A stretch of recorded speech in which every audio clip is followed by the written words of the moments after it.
Hi everyone! Ayan, ngayon nandito kami sa Sapa, Vietnam. Ang bigas pala doon, Sapa. Sapa, okay. Sa Sapa, Vietnam. Okay, so nag-DIY itinerary lang kami. And this is our first day in Sapa. And right now, we are at Yummy Restaurant! Tararan! Ayan. So yung Yummy Restaurant, hindi siya, konti lang actually yung kumakain ngayon. Or baka kasi yung oras ng kain namin kasi ngayon ay 5:38 dito sa sa Sapa. Pero yun, isa to sa mga vloggers na napanood ko, isa to sa madalas na na-feature na restaurants. So sa itinerary namin, guys, kung merong gustong medyo cost efficient yung gagawin nyo, no? Ang ginawa namin for today's video, for today, ang ginawa namin, di ba, syempre dumating kami dito sa Sapa around 2:30. Eh medyo pusog pa naman kami kasi kumain kami dun sa mga stopover, no? So, after namin, pagdating namin ng 2:30, nag-check-in lang kami. And thank you nga pala sa Pistachio Hotel kasi they've upgraded our room from superior something na room to executive suite. Thank you, Pistachio Hotel. Okay, so going back, so pag check-in namin sa Pistachio Hotel, nag-grab na kami going to Alpine Coaster. Okay, so yung Alpine Coaster, medyo far kasi siya from the center ng city, no? Parang ang grab namin ay 100,000 Vietnamese dong. Pag kinonvert mo sa peso, mga 200 plus. Okay, so yun yung inuna namin. Then pagdating namin doon, kasi nakabili na ako ng ticket sa Klook. Tapos pagdating namin doon, mag-o-offer sila if you want a second ride for 50% off. So nag-avail na agad kami noon kasi mag-decide ka na agad ora mismo if you would do that. So nag-avail na kami.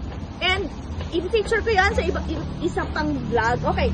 So after namin mag Alpine Coaster pala, guys, kinausap ko na before pala kami mag-Alpine Coaster, before kami bumaba kasi medyo far nga yung Alpine Coaster. So kinausap ko yung Grab driver. Parang nagkunwari lang ako. Sabi ko na, are there Grab cars coming here? Sabi ko sa kanya.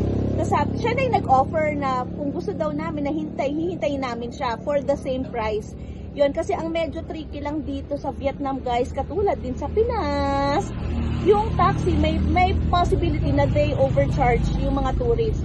Kaya dinidiscourage talaga natin na mag-taxi ang mga persons pag nandito kayo sa Sapa or sa Vietnam. So, okay naman ang grab nila dito. So, nag-grab lang kami.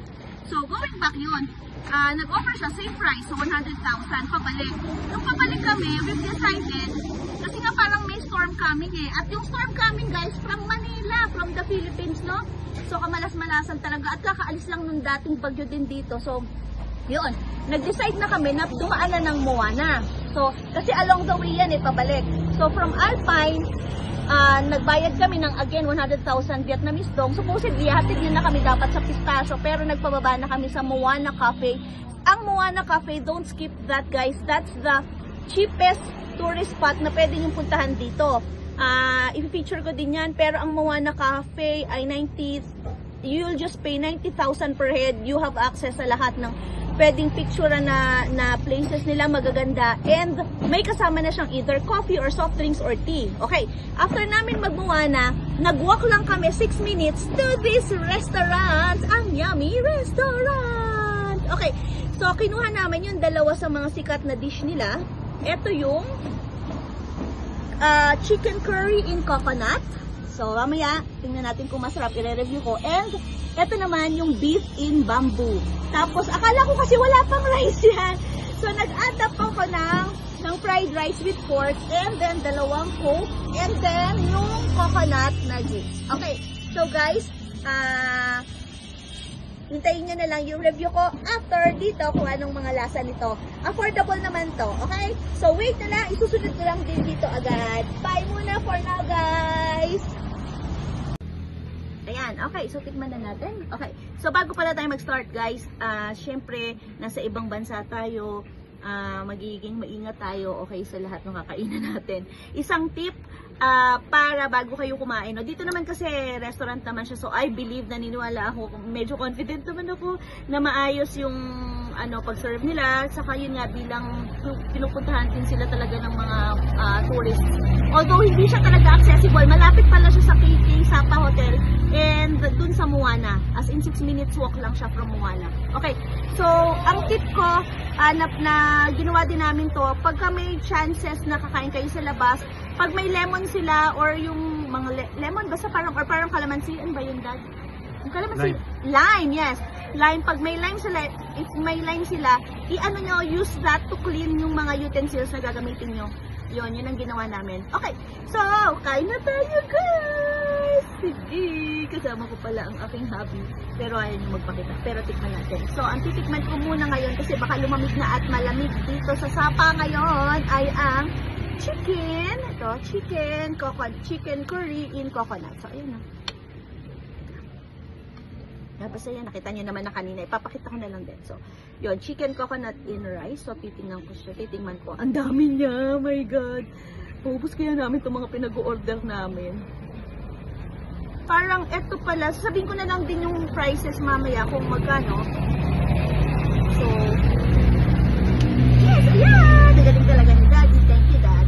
Okay, so tikman natin. Titikman ko ang chicken curry. Ma'am. Hindi ko siya didip ko dun sa sauce. Masarap na. Hindi siya yung usual na chicken curry natin, ha. Medyo, kasi yung, ewan ko kung paano kayo mag-chicken curry, guys, pero ako kasi pag nag-chicken curry, medyo may Indian peg na lasa. Pero ito, more on ano siya, Dad, no? Parang more on coconut na yung ano niya, na yung nagdadala sa kanya. Tingnan ko kung match siya dito sa sa rice. Siyempre, magkukutsara na tayo. Pagpapanggap lang yung kunyari na nag-chopstick tayo. Charot! Tikman natin kung match siya. Kasi...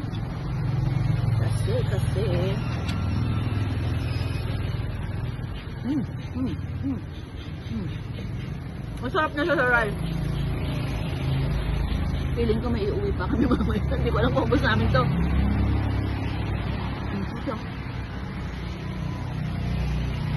Basta hindi siya yung, actually hindi nga siya ma-curry talaga, no? Hindi siya ma-curry, more on ma-coconut siya. So kung mahilig kayo dun sa mga, gata. Gata in Filipino, yun. Magugutsuhan nyo to. Okay. So yan yung coconut. And then, masarap yung sauce niya, ha? Masarap yung sauce niya. And then, try ko naman yung hugas muna tayo ng bibig para malasahan ko yung beef kung okay ba siya.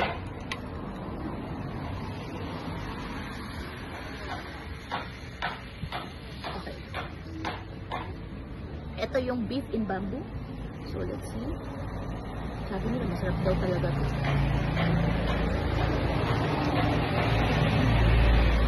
Masarap nga. Oh, masarap nga. Sa una, parang hindi mo pa ganong malasahan. Pero siguro mga after 2 seconds, lalabas na yung lasa niya. Para siyang beef teriyaki, ganun yung lasa niya. Siguro, i-mix ko siya sa rice, ha. Dami tuloy namin kanin. Nakakaloka kasi akala ko walang kasamang rice. Tapos, ito pala nakakatawang kwento. So, may kwento muna tayo, guys. Habang kumakain ako. So, di ba nag-ano nga kami, nag-alpine coaster. Ang isip ko talaga, guys, dalawa kami ng husband ko sa isang sasakyan. Kasi nga, para siya yung mag-vlog, ako yung, siya yung mag-video, tapos ako yung mag-operate. Alpine coaster. But no! Titimbangin pala kayo doon. Titimbangin pala kayo kung pwede kayo doon sa isang sasakyan. Pero, syempre, di ba, chabi-chabi naman ako, so hindi kami umubra, guys. Umubra. So, tig-isa kami. Tapos, ang funny part pa, tinry ko mag-video na sarili ko, habang nag-alpine coaster na ako, nakasakay na ako, ang baba na talaga ng kwento ko talaga, as in, buong ride. Enjoy na enjoy ako sa pagkikwento. Pagdating ko sa dulo, hindi ko pala napindot yung video. Pero may video pa rin tayo kasi salamat sa aking hubby dahil nakapag-video siya nung sa kanya. Yun na lang yung gagamitin ko. Okay, so balik ulit tayo sa ating beef in bamboo.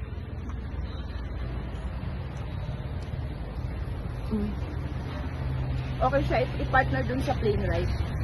Kasi medyo napapakalman niya yung lasa ng pagka-teriyaki niya. Lasang teriyaki siya, di ba? Hindi kasi ako fan ng teriyaki. Kaya parang mas gusto ko to. Pero yun. Ayan. Tapos, tikman nga natin. Fresh coconut to, guys. Tikman ko lang kung ano. Kung ano ba lasa ng coconut sa Vietnam. Iba pa sa atin.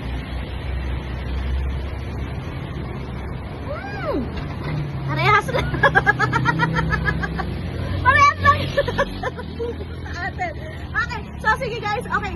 So, if itatry nyo to, siguro mag-budget kayo ng mga, sa 2 meal na to, siguro mga 350 Vietnamese dong. Kasi ito, 180 and then ito, 180 and 160. Parang ganyan sila, parehas. And then yung soft drinks naman nila ay 25,000 Vietnamese dong. Ang water nila parang 15,000. Itong coconut, yung fresh coconut juice ay 50,000 Vietnamese dong. Okay, alright, sige guys, kakain na muna ako para ma-enjoy ko to sa ibang, panoorin nyo yung ibang vlog ko sa iba pa namin gagawin. Bye-bye!